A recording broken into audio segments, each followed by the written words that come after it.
Welcome to Mindset to Results. And today our guest is Jen Maher.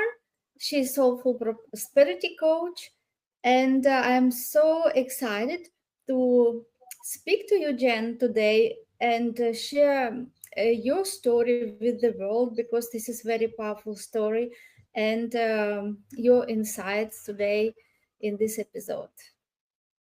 Thank you. Thank you so much for having me here. You're most welcome, Jen. So tell us about you. Like, what made you to be the person who you are today?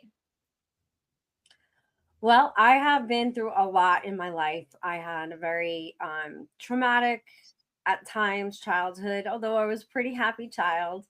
But I went through a lot. And then in my teens, I got involved with drugs and alcohol. And by the time I was in my mid 20s, I was homeless, crack addicted, heroin addicted, on the streets. And I got pregnant with my oldest daughter, under the most difficult circumstances. And that moment woke me up to realize that there was more. There was more to life. And I think I always sensed that. And I think it actually was part of the reason why I wound up in addiction. I was frustrated, and I didn't know I could be anything I wanted. I didn't even know I could go to college. Um so I gave birth to my daughter. I got my license in real estate, and I had an amazing 29-year career, got myself together, had a lot of success in real estate, became an industry leader, a community leader, and then had a whole other thing happen about 2 years ago where my business partner and I had a big blow up. I lost my identity, I lost my income, I lost my investment, and had to start from scratch. And that's when I started my coaching business, which nourishes my soul. And my mission is to help people figure out either to be in businesses that nourishes their soul, lights them up, makes them feel so good, or to figure out in whatever career that you are in, how to be able to make sure that you can do that regardless. Oh yeah, thank you for sharing. So, would you like to tell us a little bit more how you turn that situation from, as you said, being frustrated, being drug addicted, and then into successful career? Well, in my 20s and in my 30s and probably most of my 40s, it was sheer grit, right? Grit and tenacity and just strength, will. And I just had a mindset that I didn't want to be that person. I did not want to be that person. So I was working really hard towards turning myself into a person I could be proud of. I learned later that that's not the best motivation. It's not the most sustainable, and it's definitely not soul nourishing. However, I did reach success. I had a lot of success and a lot of triumphs through that process. Then when the more recent things happened, I guess about 20 years ago, I started on my spiritual path. And I became as an ordained Buddhist priest, a meditation teacher, and later on I became a Kundalini yoga instructor. Not, I don't do it as a practice, but I'm a certified Kundalini yoga. I was trained by Guru Singh, who's actually Tony Robbins' guru. Just a lot of different spiritual practices I put into my life, and they enabled me to shift on a dime, really, when the business blew up. And then I was very clear on exactly, finally, who I am and what my purpose is. But it did take me about 50 years. 50 years. So first time you said that you did that shift identity, that you decided that enough is enough, and just you made decision and decided just to be another person, to build yourself up. Yeah, I wouldn't say another person. I am still who I am, but I was able to eliminate the masks and the personas and get into my authentic self and figure out what makes me happy, what makes me feel good, what brings me joy. And that's freedom and that's prosperity. Yeah, so people who maybe are listening to us and are in this situation that they are not in the place where they would like to be, what you would like to share with them, like what would be good steps for them to shift that identity? I like to call it becoming anti-fragile. So it's not a, I don't believe it's a shift in identity. I think it's going within, really understanding and who you are and aligning your actions with your values. So you have to identify your values and what's truly important to you and what aligns with your soul. And so that's really going within more than transforming or switching or changing identities. And becoming anti fragile is where you get to a place in life where you actually not only um, can handle challenges and come through challenges a better version of yourself, but you then also create on purpose challenges in your life so that you are growing regularly because we always become a better version of ourselves on the other side of challenges. And when you embrace that, then you really come out a better version of yourself, not in spite of, but because of, and with the process and through the process. And so to be able to do that, my belief is that you need to have morning routines and evening routines that give you what I call emotional stamina so that when you hit a challenge, you hit a crisis, or just some struggles along the way, you're able to dig in, tap into your faith, move forward with hope no matter what. And that's a lot of faith and trust, but it comes from us. Faith and trust really comes from knowing that no matter what happens, I'm going to take the actions and move forward, and the outcome is going to be beautiful and amazing no matter what. Yes, so what helped you to do the transformation? Did you have mentor coach or Oh, where yeah. you get that inspiration and encouragement, that power to step into your new self? Because it is not easy when we speak about the habits almost are automatically, and changing the habits, it really needs efforts and discipline and courage and persistence. So what helped you to do all the necessary steps to change your life and become successful in your business?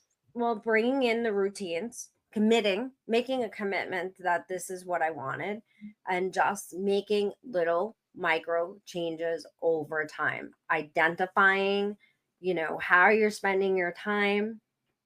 Are those are those habits aligned with the goals and the desires and the dreams that you have? I use things like mantras. Is what I'm doing right now pushing me towards my goals, towards my dreams, or is it moving me away from them? I did get into coaching, but probably not until about ten years ago did I start working with my first coach. I do think coaching is super, super important, but implementation and action is key. So if you can't afford a coach right now, then that's where I suggest that you start. Just start taking micro actions every single day, make improvements, and then and celebrate every little improvement that you make, celebrate it. And this is where motivation comes from. Motivation comes from accomplishment. So if you set little micro goals, you accomplish them, you celebrate them, it's going to give you that motivation to keep moving forward. But you have to recognize them. You have to set those micro goals and come up with a plan of how you're going to celebrate. It could be something as simple as dancing and singing, or whatever makes you happy, taking yourself to maybe treat yourself to the spa, getting your nails done, whatever works for you. And then the way our body will react it's going to want more of that, gets that little bit of dopamine, and it wants more of that. It wants more results. And you just keep moving forward. Yeah, and one also important thing that you mentioned, you said that after your daughter was born, you decided to change your life. Yes, so another thing, a big ingredient is why. Yes, to find that something big, bigger than you, to Yeah. get Yeah. that energy. Um, yeah. Well, for me, although I did obviously get off the streets and do all of that, my why then was not exactly the most healthy why. It was really, I was driven by not wanting to be who I was. And so, the way I describe my why now is really understanding your true purpose and your true calling. And I really didn't tap into that until I was probably in my late 40s. Um so I think, we the finding your why is out there as kind of a cliche. People don't understand that that means you have to go within. You have to dig deep. You have to get silent. And in when you can create silence and space in your life, that's where you have room for expansion and room for growth. Because although I had that why and I did have success, I was not happy. I was not free. I was not joyful. I was not all of those things that for me is soulful prosperity. So, yeah, understanding your why, but I think more so really understanding who you are and why you are here, what your true purpose and your true calling is. So it goes a little bit deeper than the why, because the why, yep, it did help me get off the streets and, raise my daughters and do all of those things. But I still didn't have the joy and the freedom and, all of the things that really give us a life worth living and businesses worth owning. Yes, and now you help business owners and entrepreneurs to live this life with fulfillment. Yes, as you said, Mhm. soulful. So let's speak a little bit about that. What it means for you. What it means for me is for my schedule to be filled with things that I love, things that I enjoy. I don't want to come from a place of fear and scarcity and need and that I have to do this. I don't want to do anything that I have to do. I want to do things that I get to do, that I enjoy to do, that I love to do, and approaching life from there, starting my day with things that bring me joy, that bring me pleasure, make me feel good, fill me up so that I have enough to give to my clients. That's really what it means to me. And so, when you get into this space, this is when you tap into flow, into abundance, into manifestation, because you are taking action all the time, but it's more aligned with who you are, your values, and your place in the world. Yes, this is very interesting. As you said, that it took you 50 years to find who your true self is, yes, and to find what is really for you means to live with fulfillment. So, what you Yes. would how you would maybe advise people who listening to us and maybe who are still haven't found themselves? Because I meet many people like this who don't know what they really want. If you ask them, what is your goal? What is really something that excites you, that will make you feel fulfilled? And many people don't know, and they are still in this process to finding themselves. Well, I think for most people, it is like you said earlier, finding something bigger than yourself. To me, it means tapping into the universe, tapping into the highest and best version of yourself, and really understanding what that best version of yourself is, what they look like, what they do, who they spend their time with, how they eat, how they move, really being able to visualize this future version of yourself, this best version of yourself, the woman of your dreams or the man of your dreams who is you, what they embody, and then start aligning your actions exactly as they would. So, this future version of yourself, right? They've accomplished all the goals, all the dreams, all the desires that you have right now. But I think what we measure, we measure KPIs, but we don't always measure the things that get us there, like exercise and eating right and managing our energy versus our time, and just making sure that you are crystal clear on what that future version of yourself looks like, and all the things that go into, all the actions that go into becoming that and assuming it. And then what I love to call affirmations, right? So affirming in the morning is great, doing visualization affirmations, but throughout your day, you're going to have opportunities to respond to situations, to loved ones, to coworkers, to employees, to team members, to clients as the best and highest version of yourself. And when you can take that time in that space and think, oh, what would the future Jen, how would she respond to this? And how would she act? And then you actually embody those affirmations into affirmations and take the appropriate action that you would as the future version of yourself. This is where you're going to start to rebuild into that highest and best version of yourself. And of course, that's an ongoing journey. It just continues and continues and continues. Yes, this is like the onion, yes, with so many different layers. Yeah. And there Yes. is always Yeah. one frequency up and one frequency down, and there is Yeah. unlimited number of levels. And it As a is, matter of, go yes. ahead. Well, I was going to say, as a matter of fact, it's really just recently that I unearthed the pattern that I'm a people pleaser. Okay. I'm 53 years old. And if you asked anybody in my life, is Jen Maher a people pleaser? They would say, absolutely not. I just wrote a blog about it yesterday. And meanwhile, I'm totally a people pleaser. And so, I've taken the last 6 months to a year, really recalibrating my behavior, setting boundaries, setting my standards, holding myself accountable to keeping those boundaries and keeping those standards. So you talked about the onion, and it's like, yeah, here I'm at this place where I have joy and I have freedom most of the time, until this pattern hits.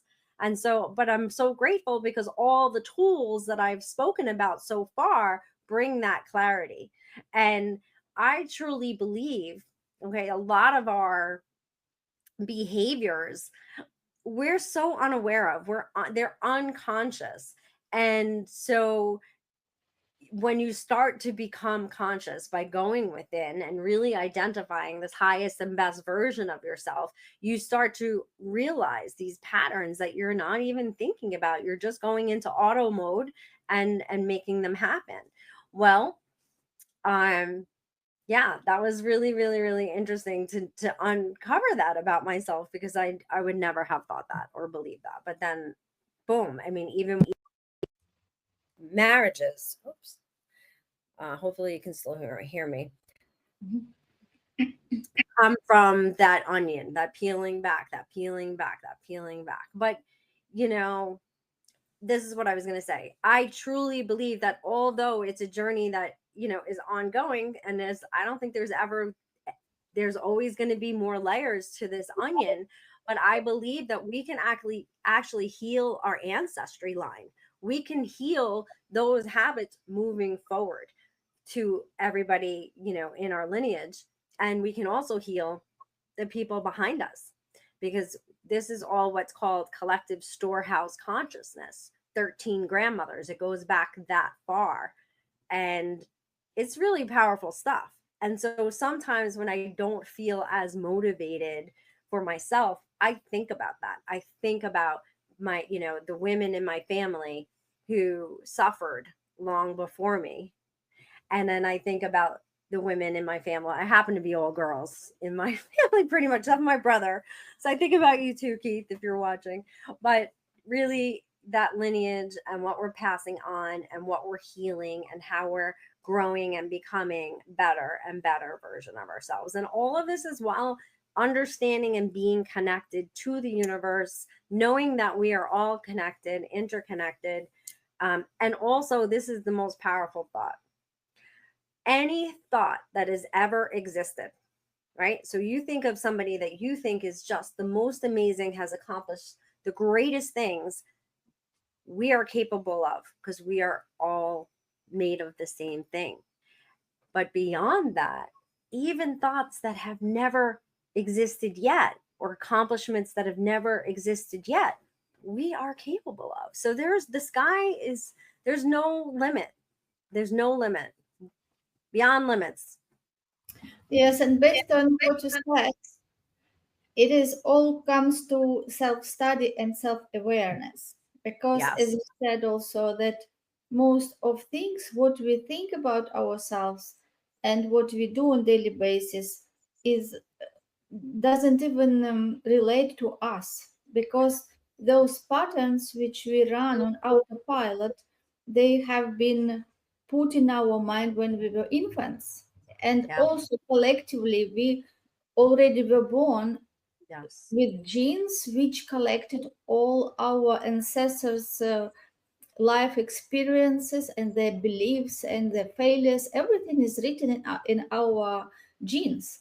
And Yes. if we don't study ourselves, if we don't connect to our true self and ask right questions, we will just continue going like that programmed machine. And Yeah. as you said, it took you 50 years to discover yourself, and still you are not even half of the way where you can be, because there is Yeah. unlimited number of frequencies. So this understanding come that the time is short.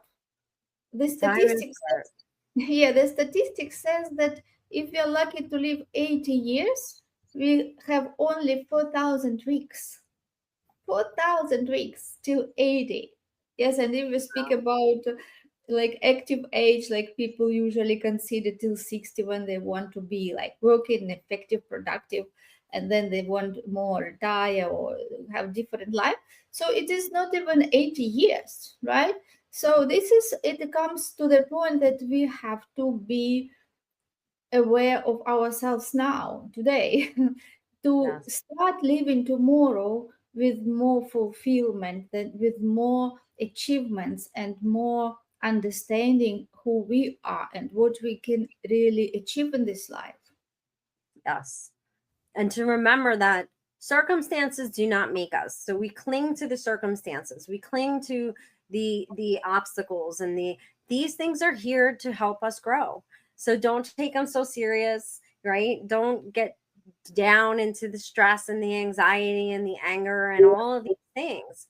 Trust and know, like, be understand that you are not the wave, you are the ocean, right? So if you're gonna be the wave, you want to always be riding on the top, but with the understanding and knowing that you are not the wave, you are the ocean, right? Because the wave is the ocean, it's one and the same. And so just not taking it all so serious, and have fun, right? Get to a place where you can almost, so like once I unearthed this pattern, I've made a conscious decision that I will always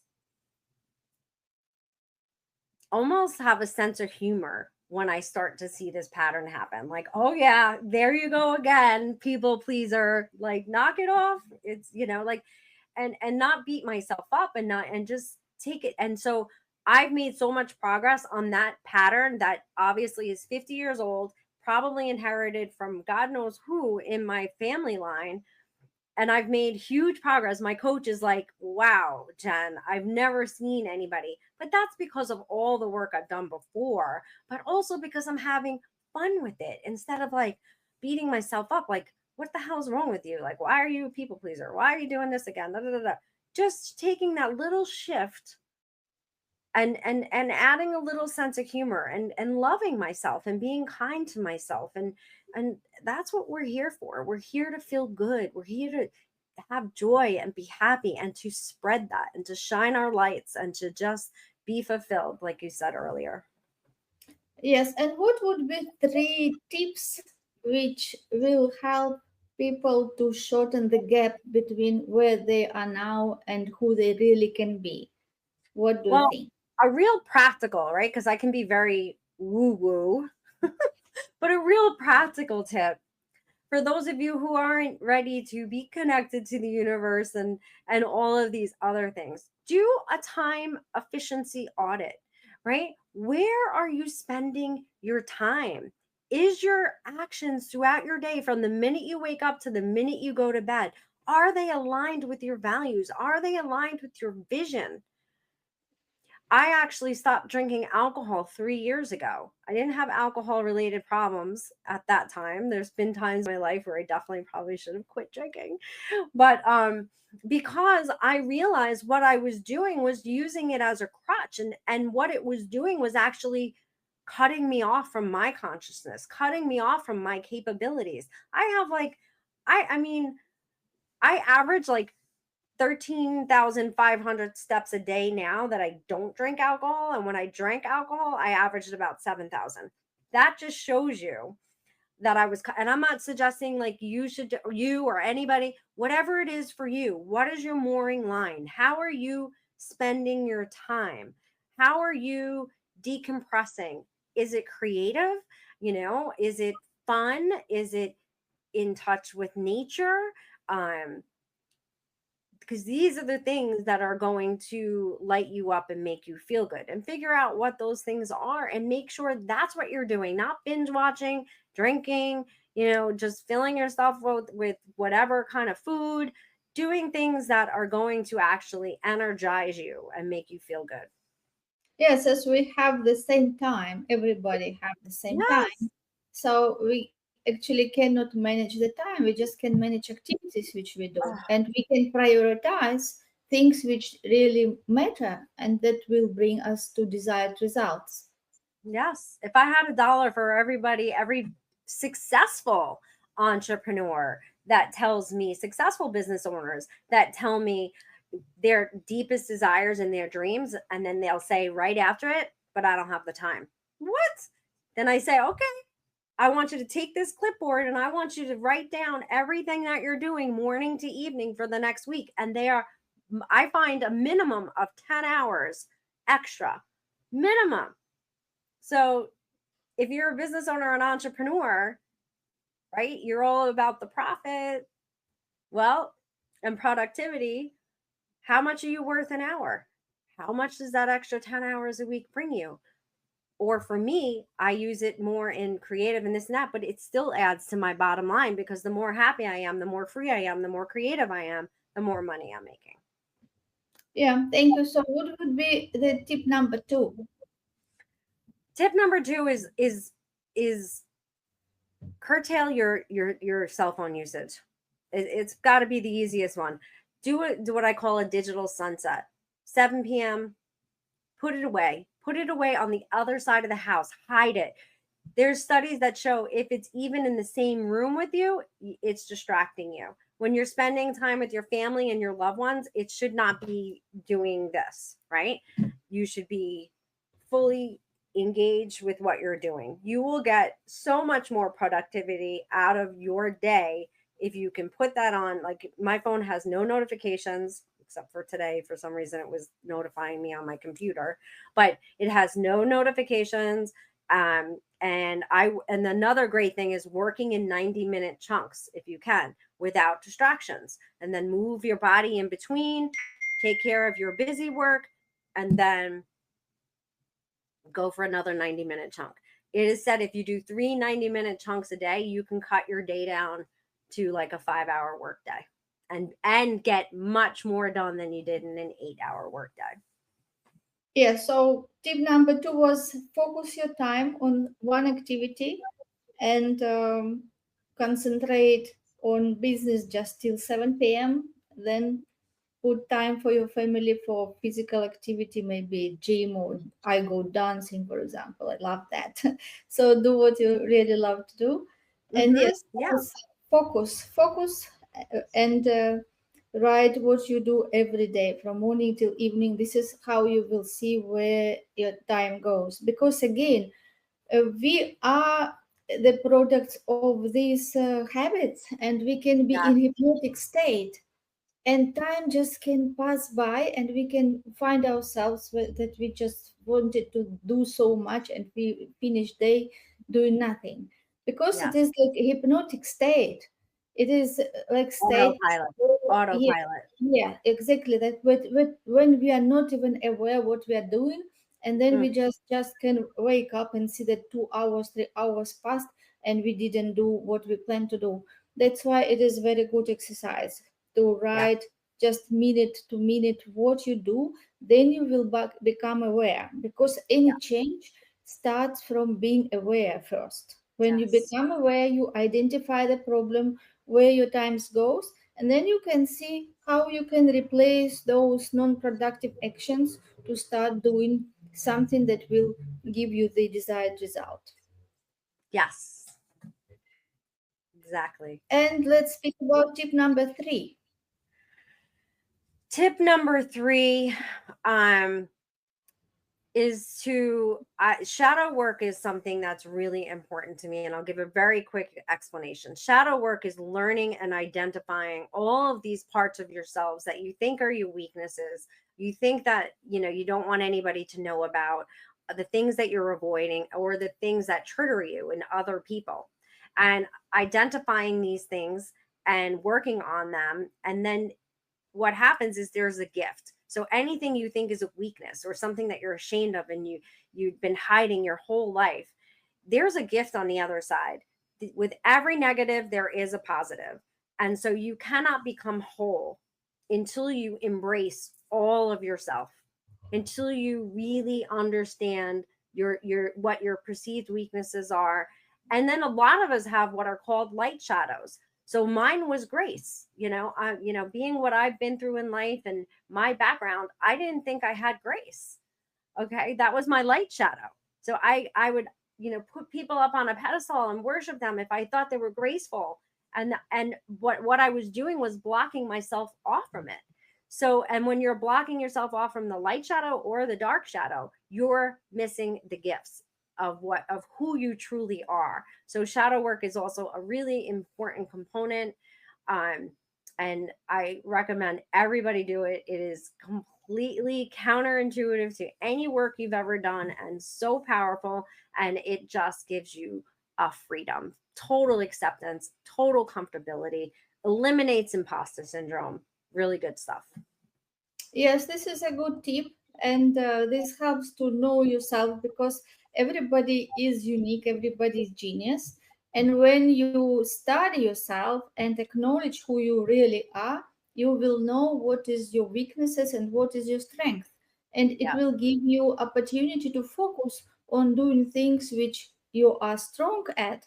And then you will delegate other things to be done by other people who have strengths in that one.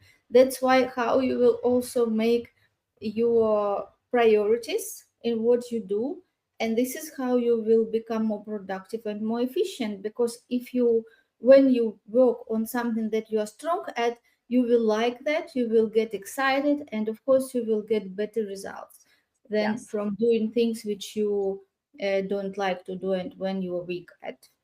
Yes. Yes. Yes. Yes, so now also before we finish this episode that is very interesting, and let's speak about those ambitious, driven entrepreneurs who want to achieve big goals and set big goals, set many tasks. How to help them to be in harmony? Yes, like between those big ambitious goals and enjoying life, being in peace, being in great state, acknowledge themselves, what you call soulful.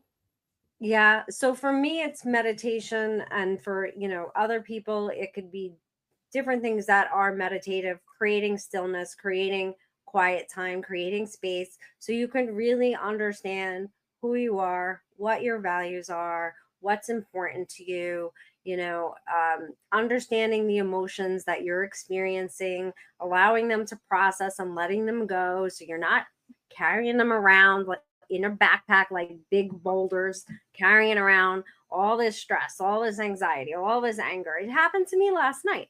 Something happened at the dinner table. One daughter this, the other daughter that, and the next thing you know, I'm like, ugh, just all tense and yuck. And so I was able to just go into my evening routine, get up in the morning, do my morning routine, and let it go. And I feel free and I feel great. So I go back to those morning and evening routines. They're like bookends that are going to prop you up and make you feel good. And that is going to open up creativity, joy, freedom, ease, knowing, clarity, all of these things that are going to give you that soulful prosperity. Yes, and would you like to share with us what is non-negotiable in your morning and evening routines? For me, non negotiable is meditation, yoga, and journaling. Is that for So morning or it is also for evening? both. Mhm. So you do both in the morning and in the evening. I do. Yeah, Yep. amazing. Yeah. Yeah, amazing. Yoga gives that feeling of release in the body. Yes, meditation gives that release in mind when you Yep. can come down, and yoga, when you stretch, you feel that your body is so light. Yes, becomes Yeah. so light, and such a great feeling. Yes. Yes. So thank you so much. Before we wrap up our episode, would be one advice that you give to people who are listening to us and who want to find that peace and be soulful entrepreneurs? Adopt gratitude. Adopt gratitude. You cannot be sad, angry, anxious when you are in gratitude. So, making gratitude a state of being as soon as you get into that space where something triggers you or something annoys you or something angers you or something makes you anxious, just start naming the things right now that you're grateful for. I made this delicious passion tea this morning. I'm grateful for it. I'm grateful for a trip that I have coming up tomorrow. And, just finding things right now that you can be grateful for. Because anything but love is a lie. Stay in that space and trust it with your heart and soul and just move forward with hope no matter what. Thank you so much. Yes, gratitude helps to switch, yeah, to that high frequency. Whatever Yeah. happens, that ability to use this tool to switch our thoughts, Yes. everybody has, right? And when we practice, we can see that it is so helpful because whatever happens outside, it is up to us what we decide to do inside. And switching Correct. to gratitude will help us to keep in a peaceful state, uh, instead of reacting, be responsive, yes, and be meaningful, and also be productive. And in many cases, people think that they don't have time to do meditation or yoga or other, for example, journaling or Mhm. writing gratitude. But what it shows, the results, which shows that people who slow down, they do more, they are more productive, they're more Mhm. effective, because Time to do that. sometimes, Yep.